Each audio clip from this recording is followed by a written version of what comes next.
Meet Mutrix. He's unemployed. Again. Turns out modern jobs aren't exactly cat friendly. So today we're going way back, like way back. Let's see how Mutrix does applying to the weirdest jobs in human history. Chapter 1, Leech Collector. Our boy Mutrix took a job as a leech collector. It sounded relaxing. But here's the catch. You had to wade in barefoot and let the leeches attach to you. That's how they caught them. With legs. Sometimes they took too many. Sometimes they wouldn't let go. And sometimes the collectors passed out from blood loss. And what did they get for all that? A few pennies and possibly tetanus. Chapter 2, Whipping Boy. New job, new vibe. Royal courts, velvet carpets, golden halls. Mutrix thought he made it. He really didn't. You see, in the 1600s, royalty couldn't be punished. So they hired other kids to get beaten for them. Meet the Whipping Boy. The logic? If the prince feels bad watching his friends suffer, he'll behave better. In reality, the prince just found it funny.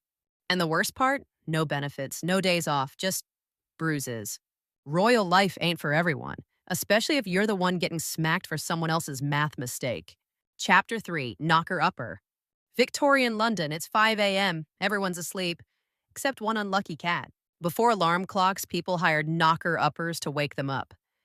They'd walk street to street and smack your window with a long stick. It was a thankless job. No matter how gently you knocked, you were still the enemy.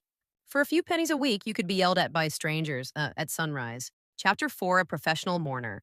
In ancient Egypt, Greece, and even Victorian England, you could pay someone to cry at your funeral. Meet the professional mourner. The goal? Make the dead look deeply loved, even if nobody knew them, even if you just met them 5 minutes ago. You weren't just crying. You wailed, collapsed, and maybe even slapped the coffin once or twice. And for all that emotional trauma, a few coins. And a free slice of funeral cake, if you were lucky. Chapter 5, The Full-Time Hermit. In 18th century England, rich people had everything except someone to sit quietly in their garden forever. You lived in a tiny hut. You grew a beard. You stared at trees. That was it. You couldn't talk. You couldn't bathe. You couldn't leave the property. You were a silent garden cryptid.